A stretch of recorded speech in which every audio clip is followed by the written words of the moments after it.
All right, welcome everybody. This is Sports on Tap. I am Ed Dick alongside Sean Duffy, Josh Jeffy, Rob Troutman is on assignment. Welcome everybody. Week 2 of the Ohio High School Athletic Association state playoffs has come and gone, and we have plenty of regions to cover as part of all the 4 conferences that we cover: the Greater Cleveland Conference, the Great Lakes Conference, the Suburban League, and the Southwestern Conference. So we got a full. We have tons of games to get to. We're going to break down many regions here. Make sure you follow us on Twitter at SOT Podcast. Check out our Facebook page, sportsontapodcast.com for our website and all the breakdowns of our SOT feature games. Make sure you check out Twitter. We will have our G&G Fitness Equipment Coach of the Week and RRT Productions Player of the Week coming up here after Eddie the show. Is not a fan right now. Little Eddie is not having this right now. It's a good thing we're recording this instead of going live. I didn't know you were in front of a live studio audience. That's pretty good. Exactly. Oh. All right. Since he's here, say hello, little buddy. Okay. Are you going to do the Buckeye recap? Yeah, I sure will. Rob will forget it. We're good. Yeah. Oh, he's not even here, Eddie. He can't defend himself. That's fine. All right. We got lots to get to. Let's get rolling. Big school division. Division 1, Region 1 had 4 tremendous games that happened over the course of the weekend. Josh, let's roll. Yeah, and really fantastic playoff games in Division 1, Region 1. The first game we're going to start off is number 5 seeded St. Ignatius against the number 4 seeded Euclid Panthers. Euclid was looking to advance in this one, but they actually had a 15-game losing streak against the Wildcats and/or the St. Edward Eagles in the playoffs. So they were actually looking to they were looking to end a 15-game losing streak against St. Ignatius totally, regular season and playoffs. So excuse me for that one. So we're going to start off early. This game was tight early. After recovering a fumble, Euclid's Andrew Rawlings found Javon Colvin for 17-yard touchdown, actually putting Euclid up 7-0. St. Ignatius would reel off 17 straight points to take a 17-7 lead just before the half. Armand Scott's 74-yard highlight reel touchdown catch made it 17-14, St. Ignatius lead at the half. Little side note on that 74-yard touchdown reception from Armand Scott. Saturday morning, 8 o'clock, sitting downstairs watching SportsCenter. That play actually made Saturday's best on ESPN SportsCenter. So shout out to Armand Scott for that. Back to the game. The second half featured great defense and field goal kicking by St. Ignatius. Actually, 3 field goals were made in this one. To go along with those 2 features of a football team, St. Ignatius was led by a steady dose of Marnie Linehan, the running back. He finished this game with a total of 170 yards, 2 touchdowns on 37 carries. That was actually too much for Euclid to overcome as they lose this game 30-20. That is Euclid's 6th time now in the playoffs losing to either St. Ignatius St. Ed's, a private school. Maneuver. We'll go over whether or not they will play a game later on coming up this Friday here later on in the schedule. The second game I have on my docket, the 2nd seeded Mentor Cardinals faced off against the number 7 seeded Stone Monroe Falls Bulldogs. Sean will chime in on this one a little bit, but we're going to pick up this game at the half where Mentor had a 14-7 lead. This was a tightly contested battle. Mike Harrison started the second half by returning the kickoff 93 yards for the touchdown to make it 21-7 Cardinals. On their next offensive possession, after the defense forced a 3-and-out, the Cardinals drove down the field, relying heavily on the running game. Riley Coughlin was the main steward of that. The drive was capped off by a Coughlin touchdown. Mentor increased their lead to 28-7 midway through the third quarter. The Menor defense was able to stop Stowe on 2 trips to the end zone later on in the second half. Stowe's Xavier Preston was able to find the end zone halfway through the third quarter to close the gap to 28-14. But to seal the deal for the Menor Cardinals, Andrew Smith was able to connect on a 50-yard field goal, and that put Menor up 31-14 as they were able to capture yet another playoff victory and move on. Yeah, Stowe in this game failed to capitalize on some pretty key mistakes that Menor made. Like you said, it was close, 14-7. I want also to give Jack Bryden, running back from Stowe, with a 20-yard touchdown run in the first half. Those are the only 2 scores. As you mentioned, Xavier Preston had a 7-yard touchdown run in the third quarter. But at this point in time, it's just you wait for a team like Menor to make mistakes, and if you don't capitalize on them, they're too good to make the same mistake twice, and that's what happened here. Impressively, Menor would amass almost 300 yards rushing in this game, and that's pretty impressive considering the quarterback. The quarterback Ian Kipp is the quarterback for them, and he's a pretty prolific passer. So, it's a dangerous combination for Menor to be able to do it through the air and then show against a pretty stout Stowe defense. I know it didn't sound like much with 297 yards, but Stowe's been pretty stingy defensively all year. Unfortunately, Stowe, their playoff run ends with the loss 31-14, as Josh mentioned.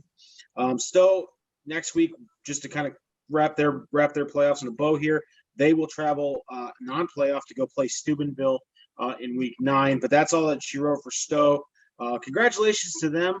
I mean, they were kind of, again, we talked about this before, Josh, very much with the GCC in this region and the Division II regions, that National Division Suburban League is becoming kind of a, it's really starting to take hold, and you're seeing some good teams like Stowe. And again, Stowe's the lone Division I team in that suburban league. So for them to come out and get that first win, that first round win against who did they beat? Cleveland Heights, and then hang tough with the Menor team that, in all honesty, is probably right now the front runner to win the region. More on that in a second. But that's an impressive play. That's an impressive performance. Unfortunately, it just wasn't good enough. You can't let Stowe. Yeah, I'm sorry. You can't let Menor. You got to capitalize on those mistakes, and that was the big takeaway from Stowe. Yeah, and they actually did a decent job of kind of holding Ian Kipp to kind of pedestrian play. Last couple of games he's been tearing it up, but they kind of proved why they're one of the best teams in the state. When the passing game isn't quite there, they're able to rely on their running game, and in this game, especially in the second half, defense and special teams really led their way to victory. So congratulations to them. Again, we'll go over the remaining schedule of not only GCC teams, but the Division I, Region I bracket here for the playoffs. Next game that we have on the docket in the playoffs, the 6th-seeded Brunswick Blue Devils faced off against the number 3-seeded Camp McKinley Bulldogs, and Brunswick comes away with a very surprising and well-played 27-14 victory over the Bulldogs. For Brunswick, the key to keeping this fast-paced Bulldog offense off the field was outstanding defense and an overpowered running game, and that's kind of their success that they've had all year, was that running game and their ability to play defense.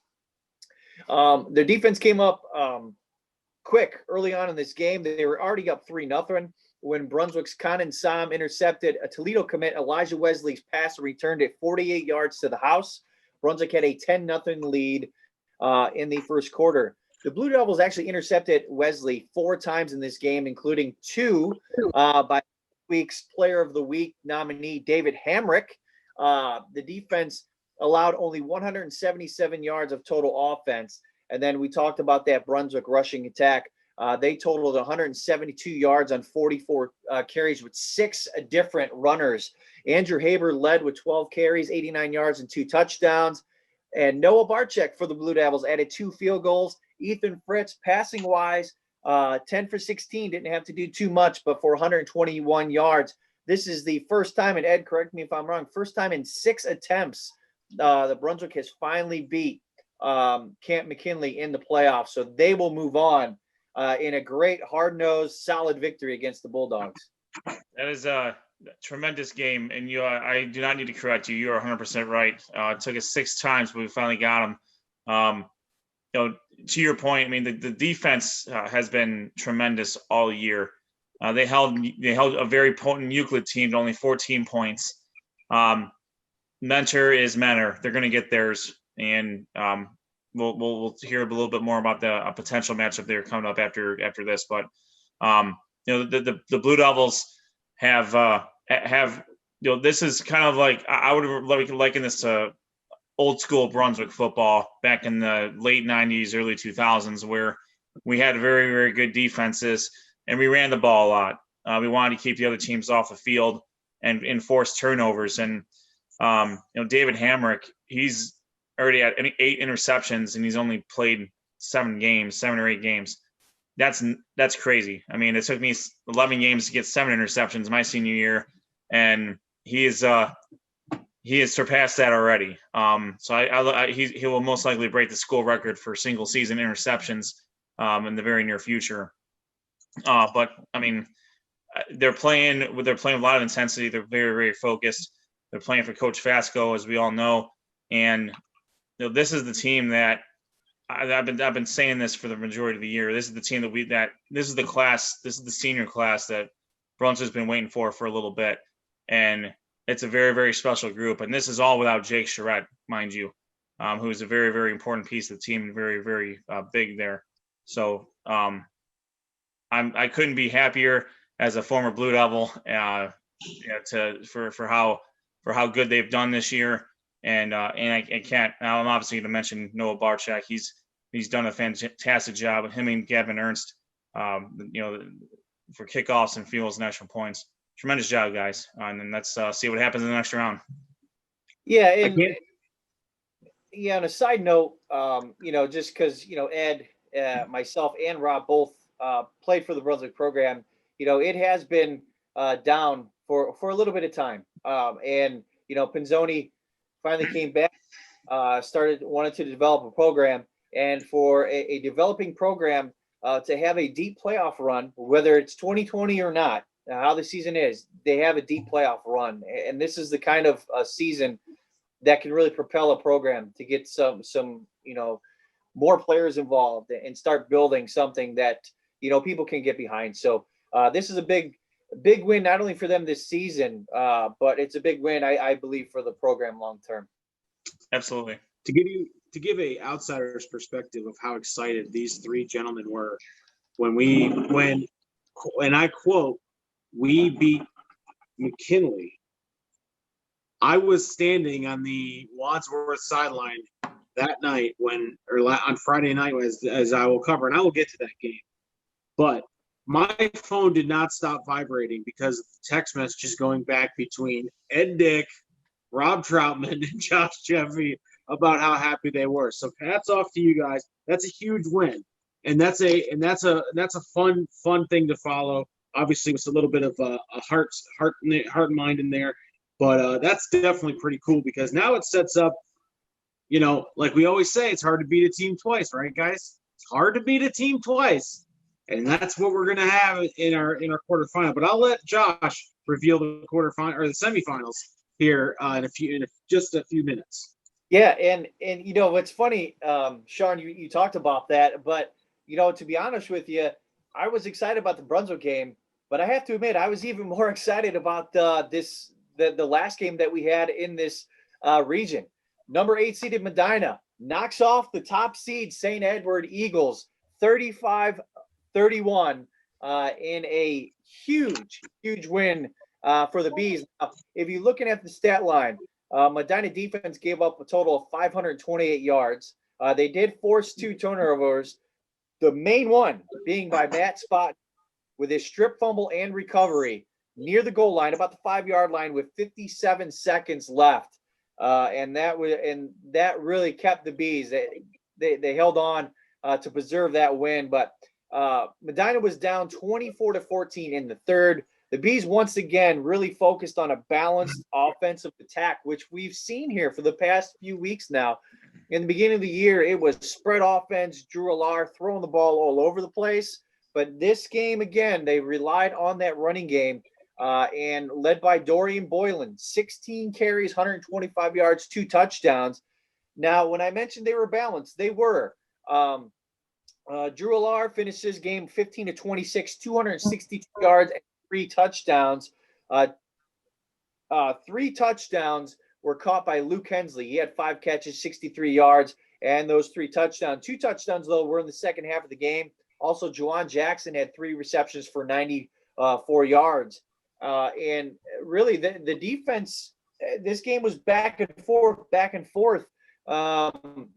But, the defense did give up a lot of yards, and they did give up a lot of points for St. Ed's, but they were able to make the big stop there late, a minute left, at the 5-yard line, strip fumble, and a recovery by Matt Spotty.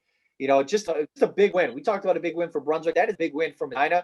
Now, this is the second time that Coach Larry Laird has defeated the top seed in the region. He did it back in 2010 when he was his first stint as a Medina head coach. He beat Camp McKinley as they were the number 1 seed. Medina, ironically, was the 8th seed in that matchup as well. So no stranger to that, but just a huge win for Medina and in the conference in general. I saw on Twitter after the fact, Medina players were congratulating Brunswick players and vice versa. And kind of a theme of the night is Coach Fasco. He was the head coach of both teams, and he meant a lot to the schools and to the programs, and both those schools got very big wins. So I whether you believe in a higher power or not, but I think there is some kind of coincidence there. But congratulations to all the teams that did win in the playoffs. So how it's going to look, and we go to the regional semifinals. Brunswick at Mentor. Sean mentioned it briefly. We're going to see how Brunswick can come back. Their first matchup in the regular season, Brunswick did lose. I should say Mentor did beat up on Brunswick 38-0. And in the other game, Medina will play St. Ignatius. That's going to be at Byers Field in Parma. So that's going to be a big game to see who's going to move on. Now, real quickly, it did have a couple non-playoff games. This one was a battle of former Greater Cleveland Conference foes, Shaker Heights and Solon. Solon actually squeaked out a 28-27 victory in overtime. And Solon was led once again by Pat McQuaid and Khalil Eichelberger. Both scored 2 first-half touchdowns. But Solon's defense was haunted by a broken play and a 68-yard touchdown pass that actually tied this game up at 13 at the half. In the third, the defense was once again burned by a touchdown pass of over 60 yards that gave Shaker a 20-13 lead. In the fourth, McQuaid hit Eichelberger from 28 yards. And with the extra point, the game was tied at 20. Shaker scored a TD on the second play of overtime. And on their possession, Eichelberger had a touchdown that was called back due to holding. On fourth down, McQuaid hit Eichelberger in the end zone. And then McQuaid was able to run in the 2-point try and get Solon their first win of the year and a 28-27 overtime victory over Shaker Heights.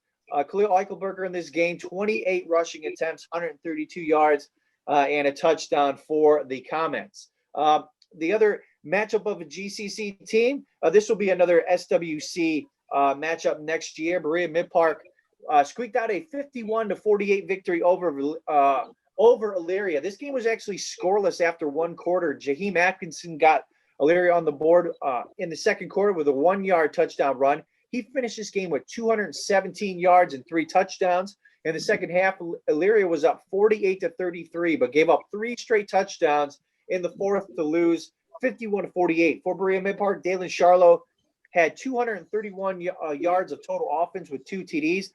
Quarterback Luke Devins, 434 yards, 5 touchdown passes for the Titans.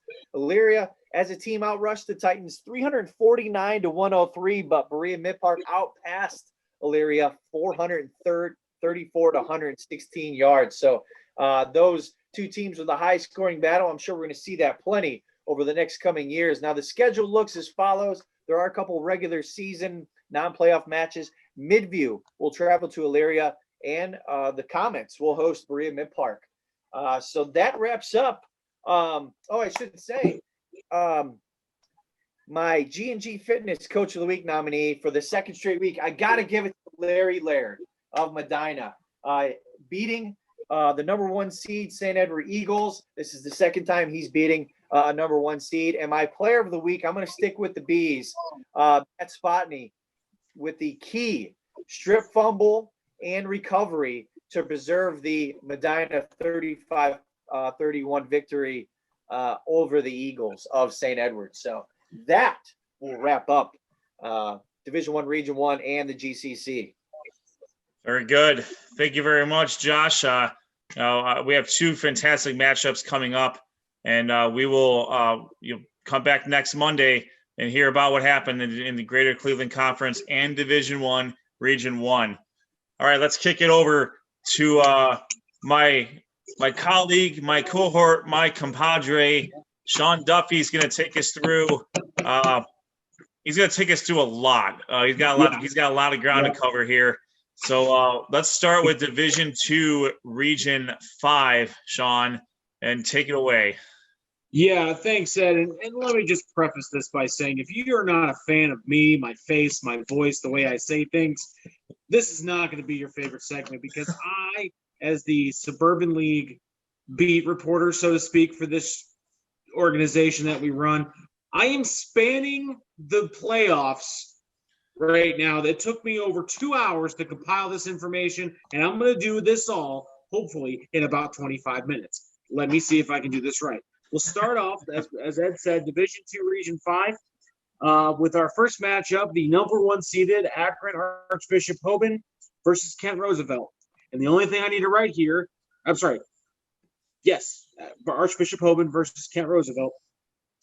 And as I said, Hoban is the number 1 seed in the region, pretty much the consensus number 1 team in the top 25, anything you read.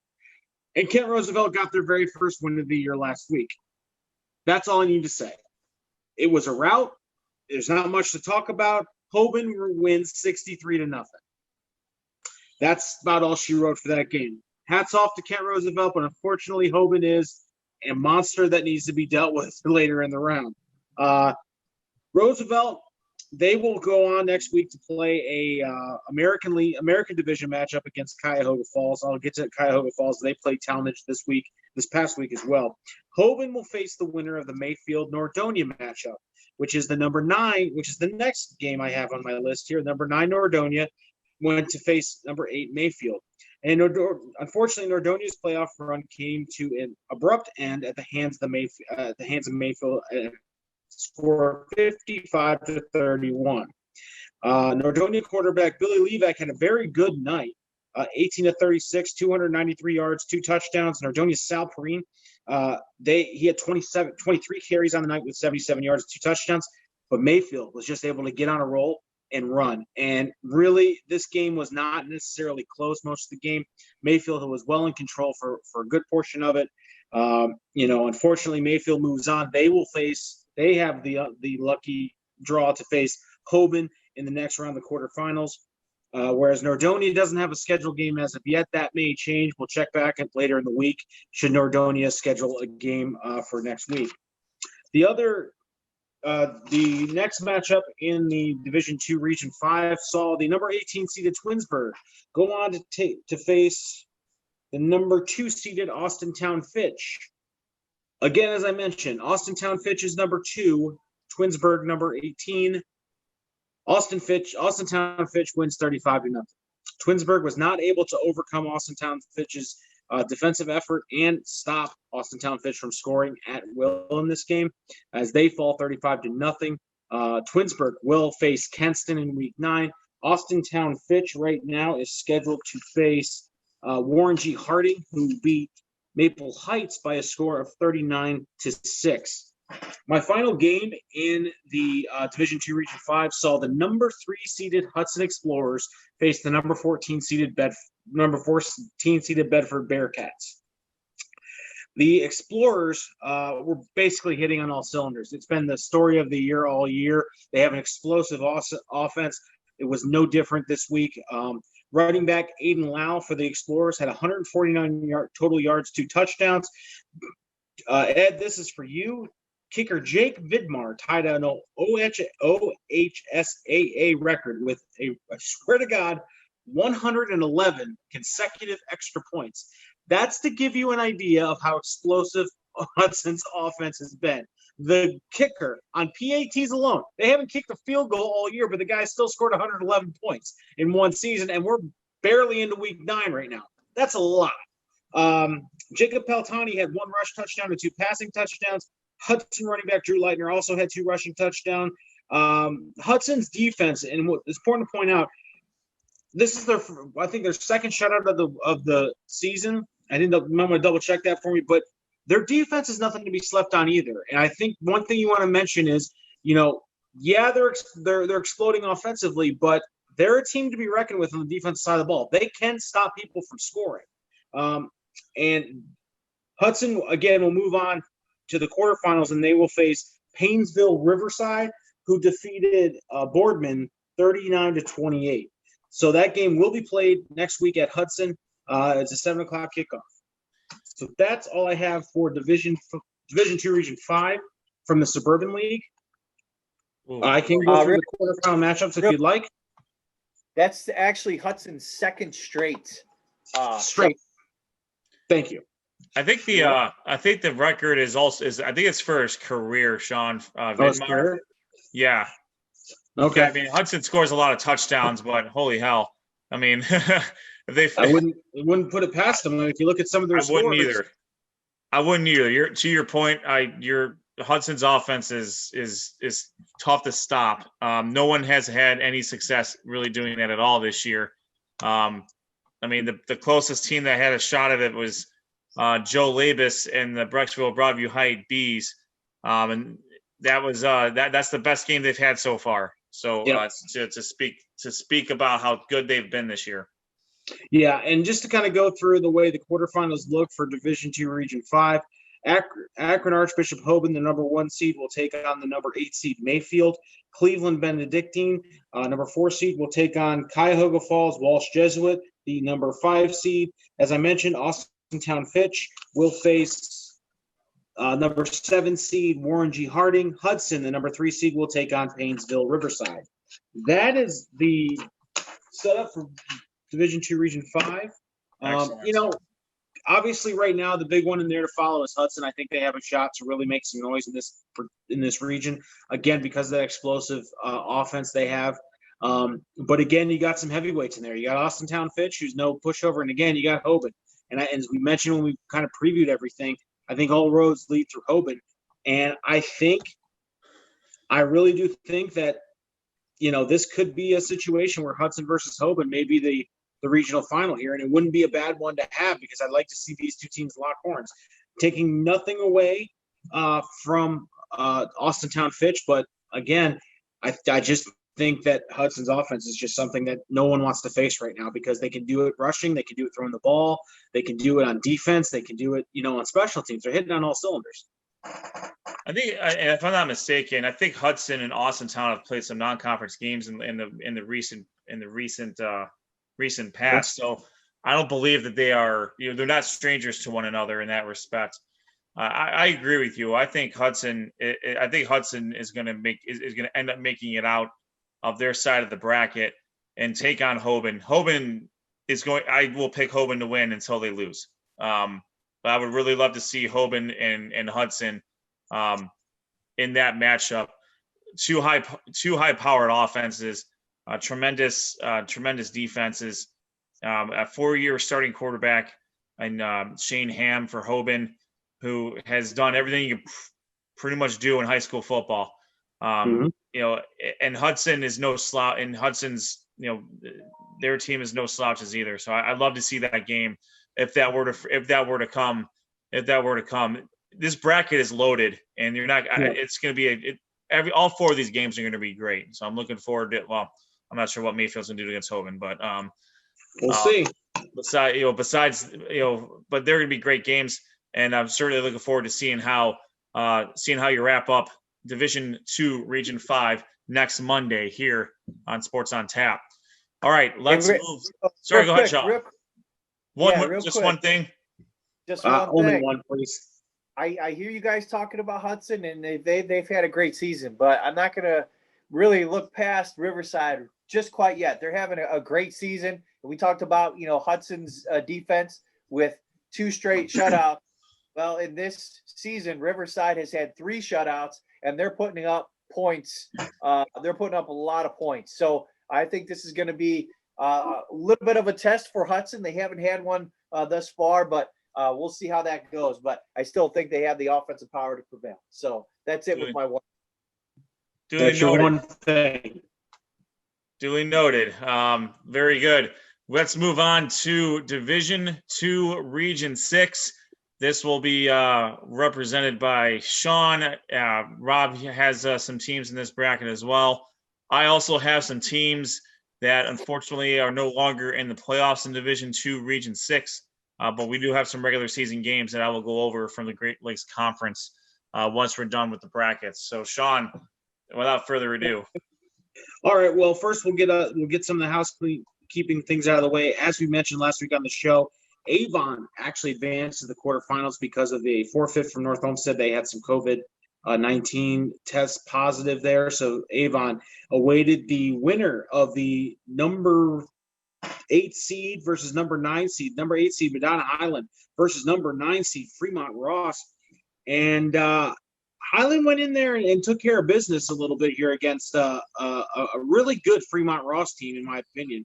The big story in this game was Hornets' Lucas Stiles. He had 25 carries, 175 yards, and 4 touchdowns, 3 rushing touchdowns, and for good measure, an interception return for a touchdown on the defensive side of the ball. Gotta love that.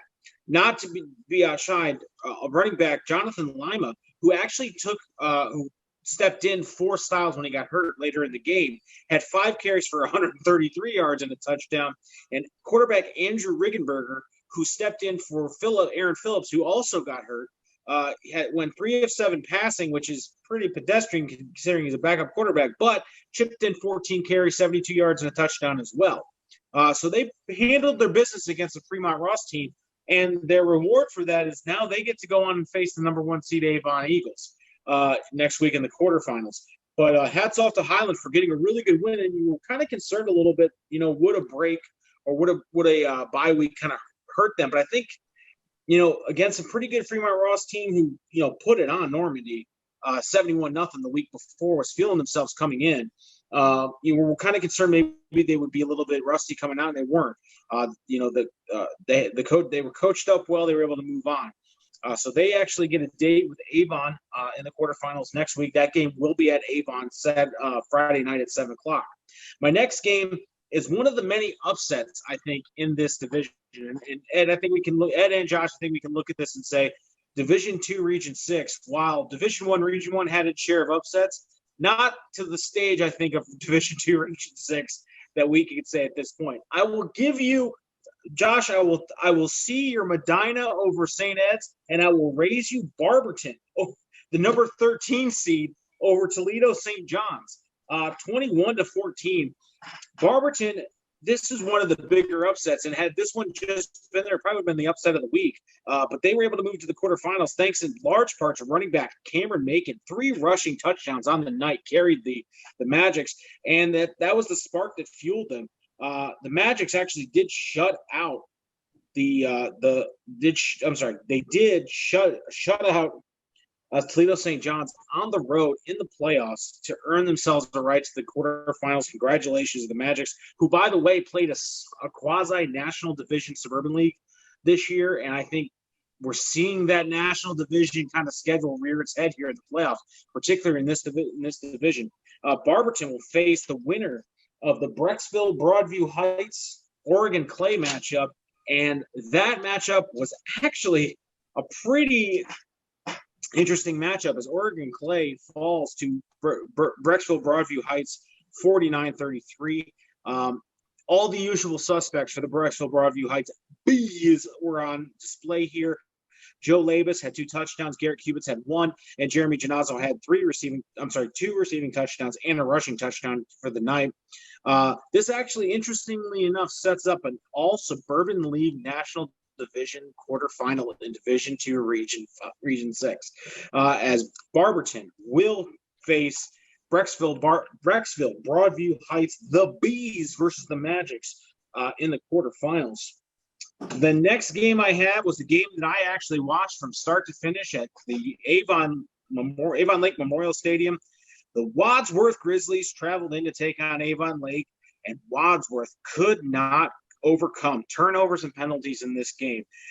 I'm going to give you a quick synopsis. If you want to read the play-by-play, the point-by-point, go ahead on to sportsontap.com, sportsontap.podcast.com. There's a great write-up by yours truly, Sean Duffy, who was there, standing, freezing, shaking, trying to figure out why my phone was vibrating because Brunswick and Medina won. There was a whole thing that was going on in the third quarter.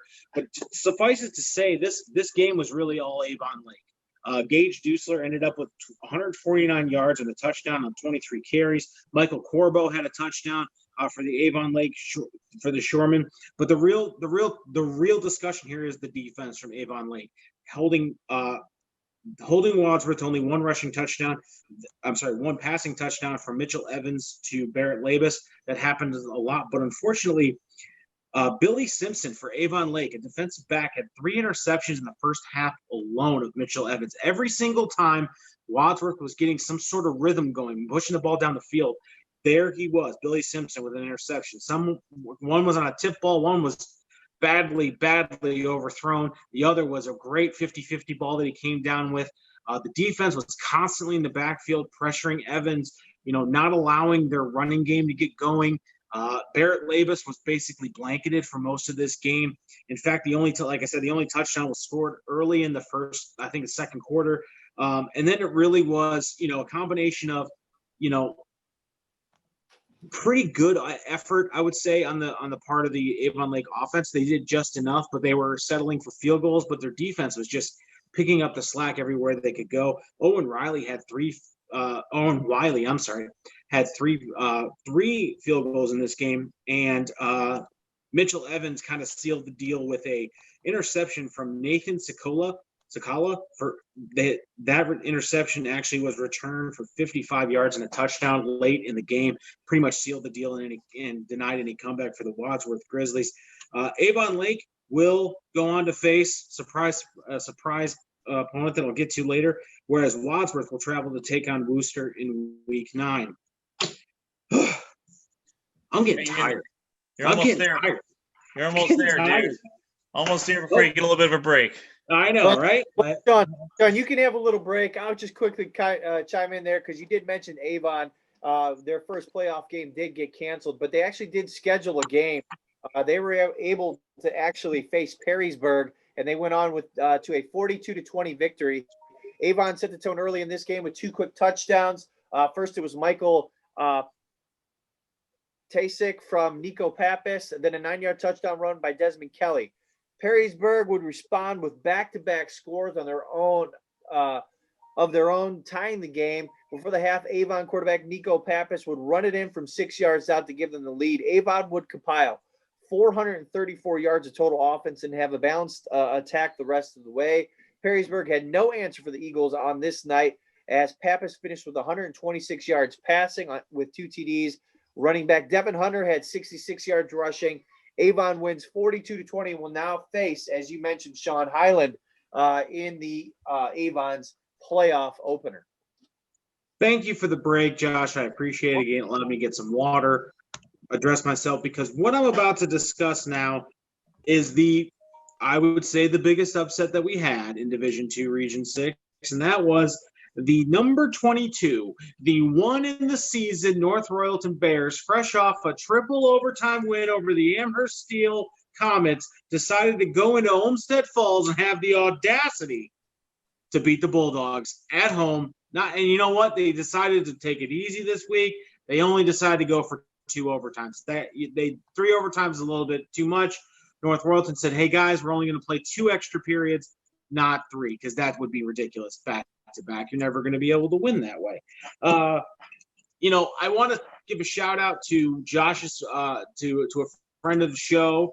I can't think of his name offhand because he didn't put his name on his Special thing. guest. Yes, Rick Schultz. Sorry, my computer is lag.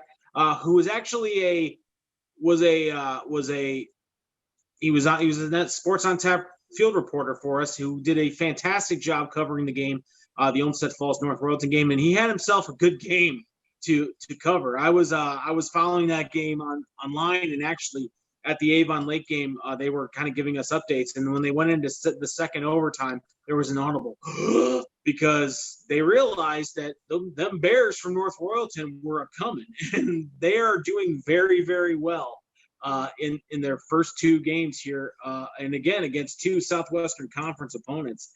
This game did end up finishing in double overtime. North Royalton did win 33-27. A lot of stats on this game. It was a back and forth game for the most part. Again, I would encourage you, if you want the play-by-play, I'm not going to do this justice. Rick Schultz did a fantastic job breaking this game down quarter by quarter, overtime period by overtime period. Just going to give you some quick stats. Michael Piazza was really, again, leading his team. Last week, it was Zayden Abu Hamde, who was our player of the week, who also was a very big factor in this game. But Michael Piazza put the team on his shoulders, going 7-14, 139 yards, 2 touchdowns. The last coming in the second overtime period, which gave the Bears the win. And he also chipped in 9 carries for 68 yards and a touchdown on the ground as well. This is huge for North Royalton. And I say this because North Royalton didn't win a game coming into the playoffs. They're a 22 seed. They drew Amherst the first round. Everyone thought, okay, they played out of their heads. Can they do it again? They did. And it's taking absolutely nothing away from the Olmsted Falls Bulldogs. They were game. They played a very tough game. This was a back and forth game. Shout out again. I'm speaking from from North Royalton here. This was a very, very, very, very good game for North Royalton, and it allowed them, because I think what happened, if you're a coach, you're looking at North Royalton. Okay, all they have is Zayden Abu Hamde, which is a fun name to say once you figure out how to say it. But then Michael Piazza comes in, and not only does he do it through the air, but he does it on the ground. And when you combine that with a really hard runner like Abu Hamde is, and his brother, who's a good receiver as well, Omar, we have a situation where I think they are we talked about this in the beginning of the year, especially with John Hunick. This is about rounding in and playing your best football when it matters the most. North Royalton is playing their best football when it absolutely matters the most. They're playing teams that are, Southwestern Conference stalwarts. Olmsted Falls, always in the game.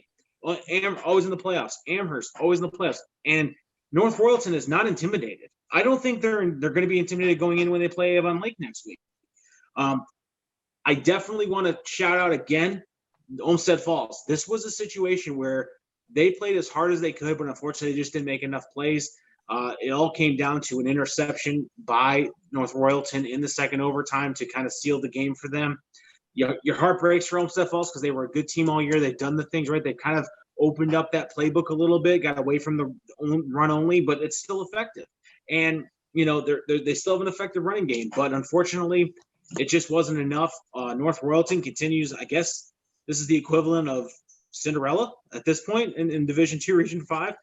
They're the lowest seed still going.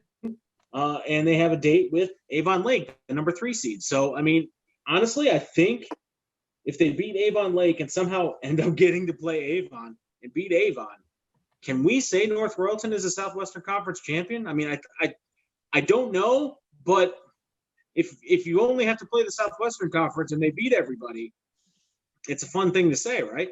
That's a heck of a playoff run. It's a salient point there. I only make salient points, Ed. That's all I make. That and nothing else. What that word means. So good job. I just learned what that means. It's actually not saline solution, which I thought it was, because I'm a dum-dum. So we'll give Sean a little bit of a break here. Thank you. Let's reset here. Let's reset the bracket for the Division II Region 6 quarterfinals. Number 1 seeded Avon will host the number 8 seed Medina Highland Hornets, led by head coach Mike Gibbons.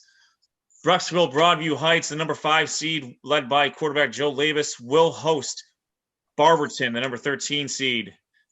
Toledo Central Catholic is the number 2 seed. They will host Toledo St. Francis de Sales, the number 10 seed. And then finally, Avon Lake, the number 3 seed, will host Cinderella North Royalton as the number 22 seed in their matchup. All these games will take place on Friday.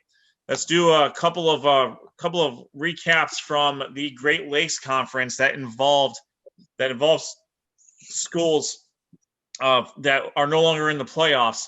So Valley Forge took on Fairview in a regular season GLC conference game. Eddie Stark started the scoring with a 71-yard touchdown run for the Patriots. He then followed that up with a 38-yard touchdown run. Kentrell Marks scored from 63 and 31 yards out. And the Patriots run for a 48-13 victory over the Warriors. Starks ran 8 times for 134 yards and 2 touchdowns.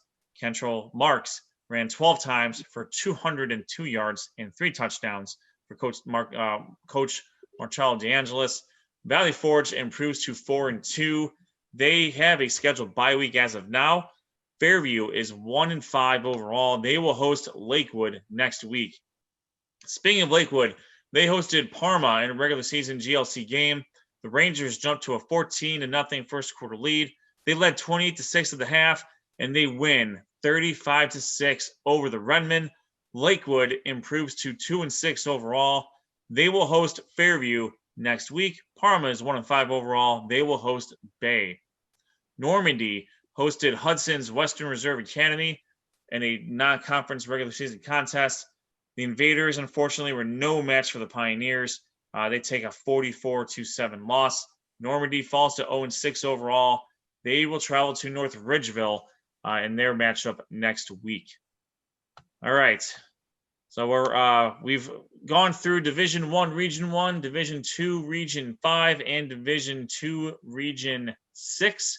Let's shift over to Division 3, Region 9. Hey, Ed, real quick before we do that. Yes, sir. Before we finish out Division 2, Region 6. My fault. There's some Southwestern teams, aren't there? Yeah, a couple Southwestern Conference games that we would be remiss not to mention. Absolutely. Westlake played North Ridgeville. North Ridgeville came through with a 40-24 victory. The Rangers jumped out quick and held a 20-3 lead at halftime. Westlake would come out in the half with a 3-yard touchdown run by Mackie Keenan. The extra point was blocked and the score was 20-9. Ridgeville kept up the pressure and scored back-to-back times, jumping out to a 33-9 lead. The Rangers will get their first win of the season, 40-24. They improved to 1-7. North Ridgeville will host Normandy next week. Westlake, as of now, does not have an opponent on their schedule. Their next game is October 29th at Byers Field against Parma. Westlake drops to 3-5. And we mentioned earlier, Berea Mid-Park, 51-48 victory over Elyria. We mentioned the Avon victory over Perrysburg. Now, for Rob, the GNG Fitness Coach of the Week in the Southwestern Conference, Matt Kolstanek at Avon Lake. His RT Productions Player of the Week is quarterback Luke Devins of Berea Mid-Park. And you guys did go over the schedule already. Other scheduled games in the SWC, Normandy at North Ridgeville, Berea Mid-Park at Solon, and then finally Midview at Elyria. Thank you, John. My apologies for forgetting that. My mistake there.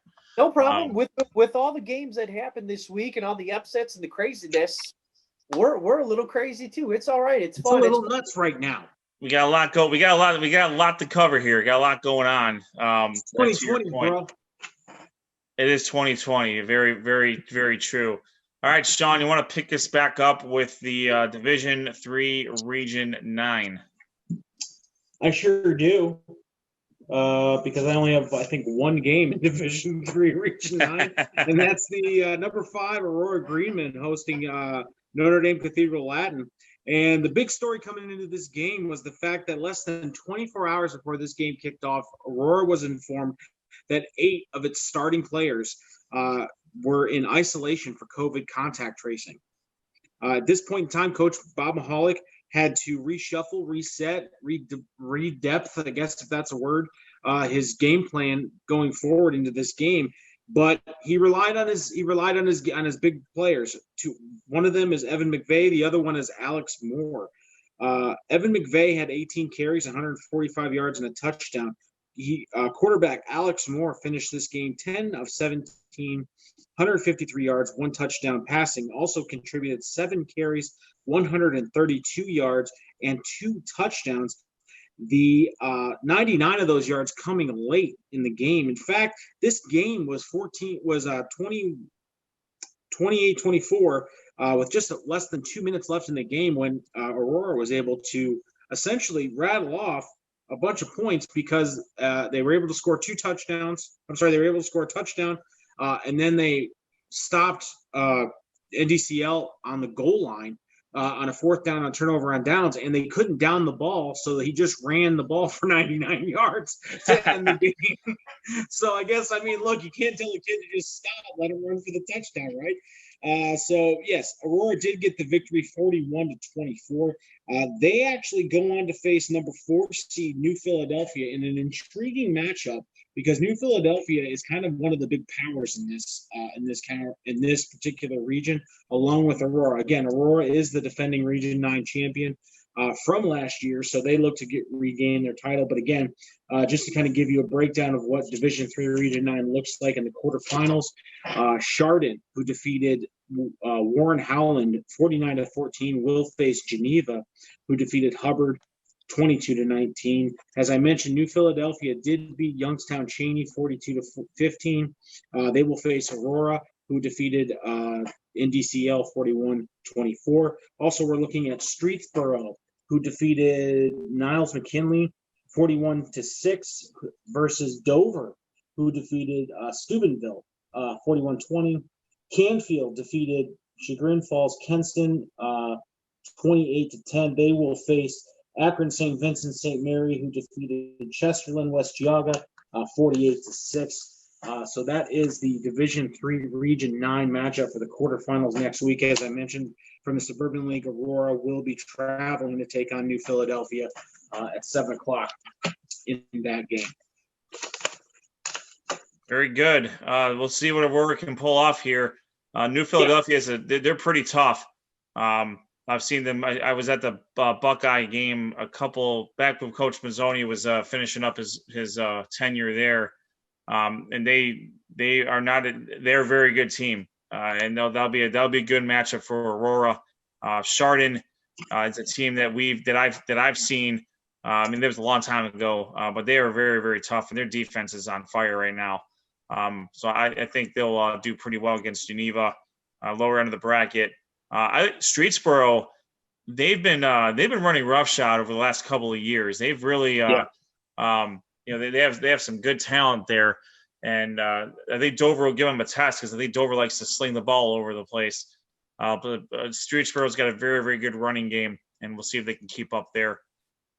And Canfield and St. Vincent St. Mary, that'll be another good battle as well. Some teams from the Youngstown and Akron area. So very, very good matchups here for Division 3 Region 9. Let's shift over to Division 3 Region 10. I'll start here just for the purposes of knocking out some teams, because I actually get to talk a little bit here because my teams all got knocked out in the playoffs.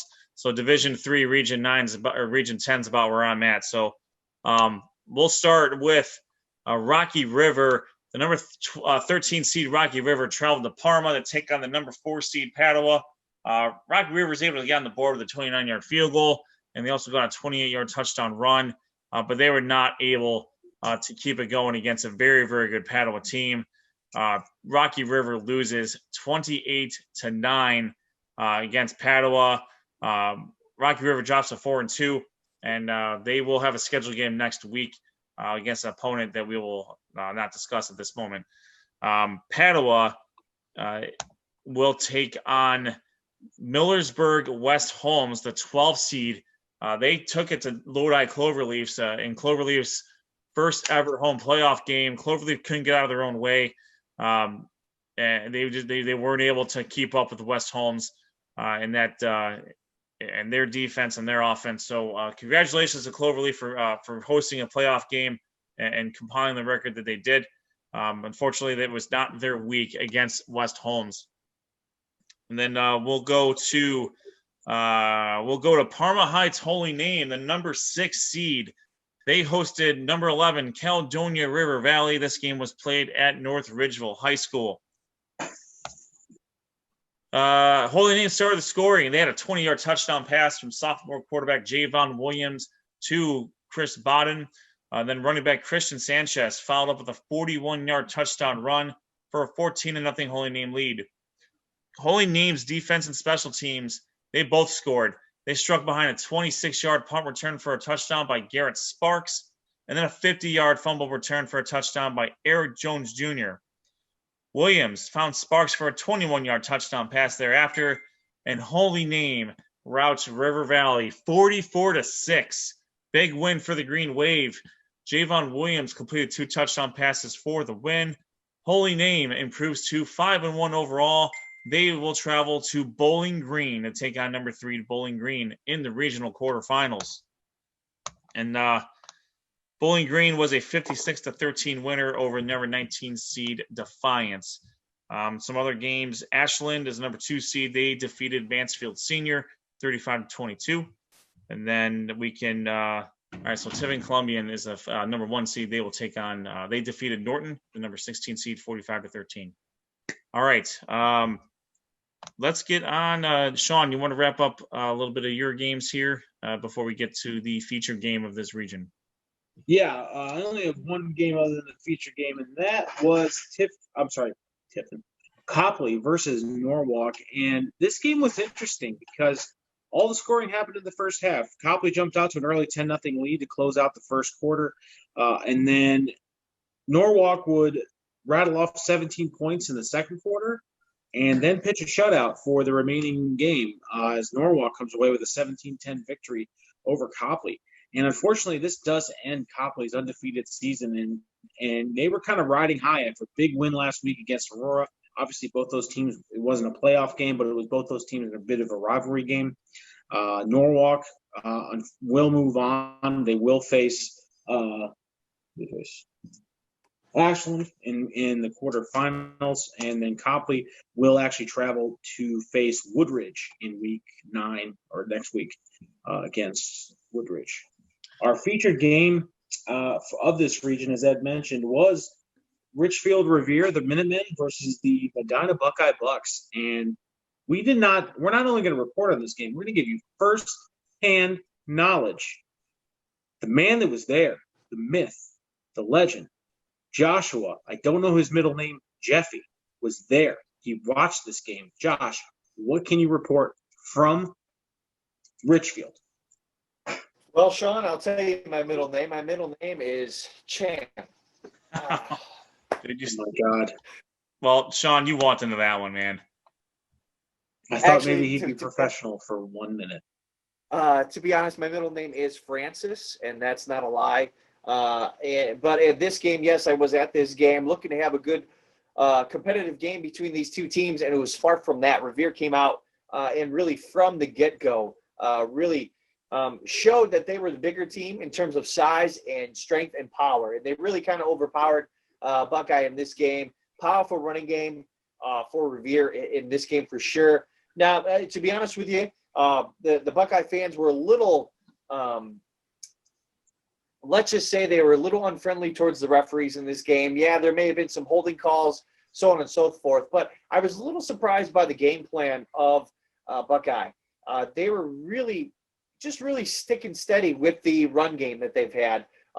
Granted, it's worked for them. But in this game, quite early, and they still really went towards the running game. For example, they were able to get a stop really late in the second half, less than a minute left.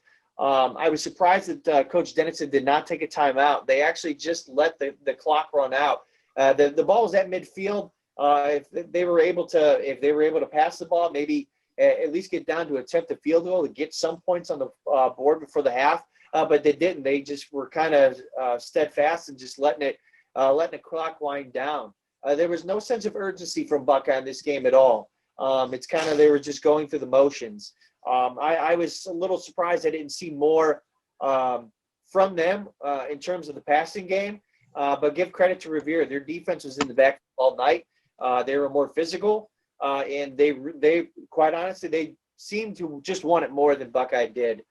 So it was an unfortunate end of the playoff run for the Bucks, but a really strong performance by Revere. Revere has some strong, big kids on that team, especially on the defensive line and in the linebacking core on defense that really played havoc with the much smaller Buckeye Bucks. So just again, just a tough game, tough matchup if you were affiliated with the Bucks. But again, they will come back this coming Friday. They do have an away game against Rocky River. Yeah, just to put a pin in this game, Revere came in basically deciding to run the ball, and they were able to control the pace of the game. From all accounts, they ran behind Ben Chrisman, who's their all-world offensive tackle. But shout out to running back Zane Lehman. 30 carries on the night, 262 yards, 2 touchdowns.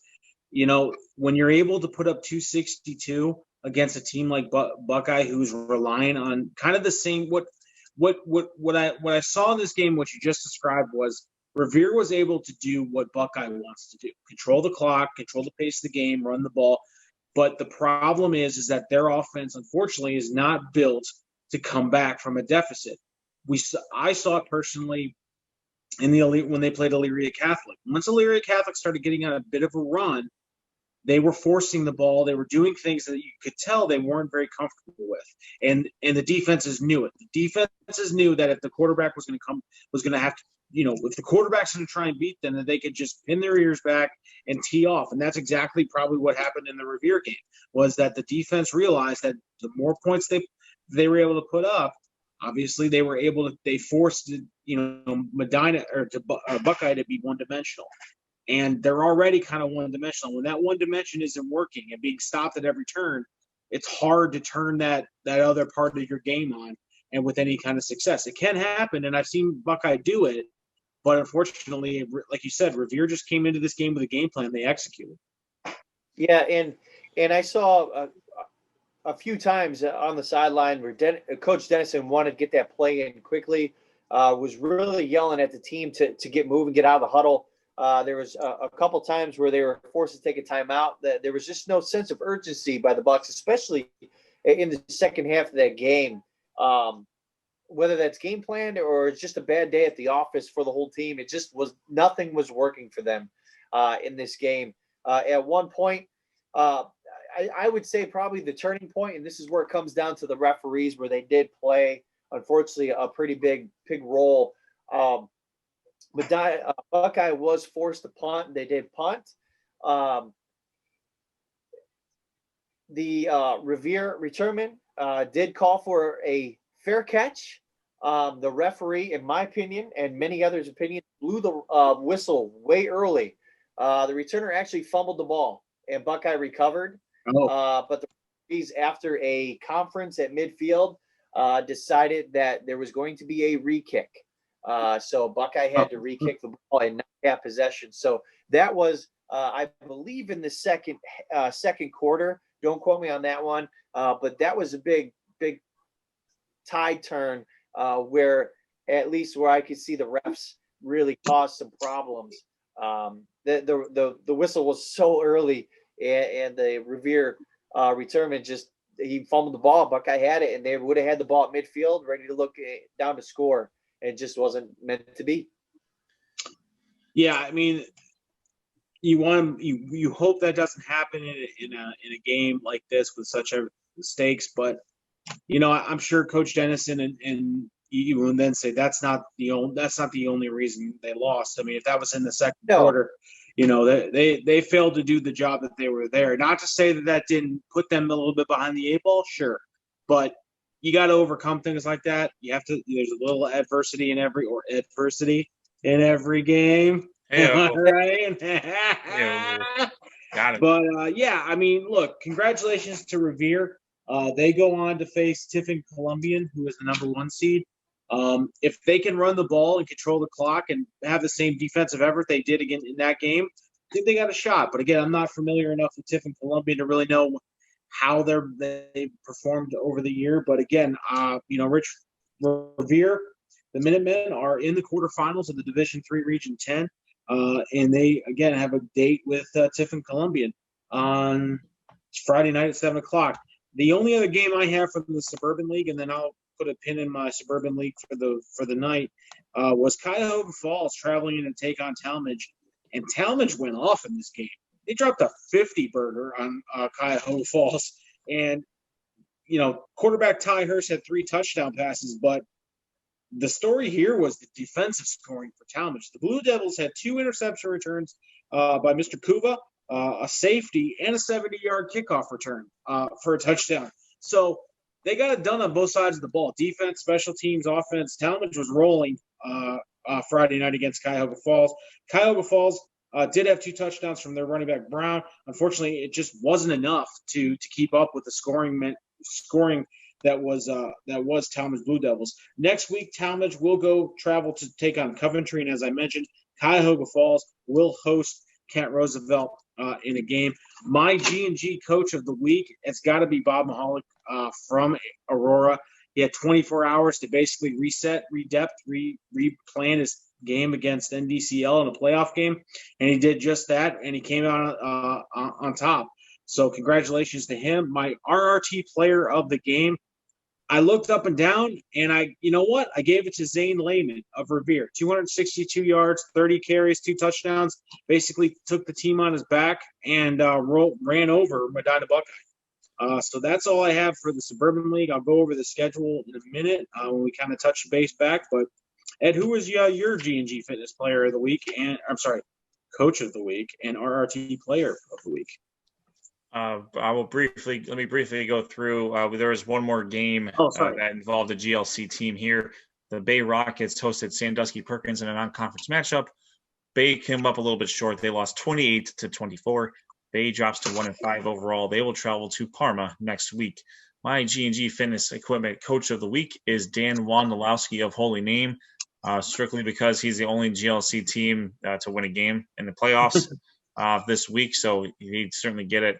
And the RRT Productions Player of the Week, quite honestly, this has been a long time coming, only because some guys from Valley Forge have just been completely tearing things up, and Ben Barnes from Buckeye. But quarterback Javon Williams from Holy Name will be the RRT Productions Player of the Week nominee for the Great Lakes Conference. So that will wrap up our recaps for Division III Region 10. Sean, do you want to reset this? Do you want to reset the bracket? You want me to take care of that? I can reset the bracket for you if you want. I'll take care of it because you've been talking a lot. Okay. All right. Number 1 seed Tiffin Columbian will host number 8 seed Richfield Revere. That game will take place next Friday, as is all games in Division III Region 10. Padua, it's the number 4 seed. They will take on number 12 seed Millersburg West Holmes. Ashland's the number 2 seed. They will take on the number 7 seed Norwalk. And then finally, Bowling Green, number 3 seed. They will take on the Parma Heights Holy Name Green Wave. My only team left in the division in any sort of playoff round for the Great Lakes Conference there. I will let me shift very, very briefly to Division 5, Region 18. The reason why I'm going to briefly mention this is the number 4 seed Elyria Catholic was scheduled to play number 13 seed Oak Harbor. Unfortunately, due to COVID-19 related issues, Elyria Catholic hit this contest and in their matchup. So we've seen it unfortunately end a couple of playoff runs for some teams in our coverage area, and it's a shame. I would love to have seen what Stephen Navalinsky can do and Jared France would do against Oak Harbor, and see how far they can take their run. They're a very, very good squad. They play a lot of teams that are bigger than they are as far as enrollment is concerned, and they more than hold their own. So very unfortunate for Elyria Catholic in that respect. So that wraps up our. Unless I'm not missing something. What else do we have going on? No, I'm just curious. Have you heard anything about Elyria Catholic? They are scheduled to play some GLC teams, starting with on October 30th, home game against Rocky River, then the following week at Parma, and then the week after that, a home game against Fairview. So I haven't seen anything about those games still being games being canceled or anything like that. So as far as we're concerned, as of Monday, 9:00 on October 17th, 19th. Oh, all day. It's been the 19th all day. They're still playing. Quite honestly, Josh, I haven't been concerned with what goes on past this following week because I know things can change. Yeah. So to your point, they do have 3 scheduled matchups later in their, in the coming weeks.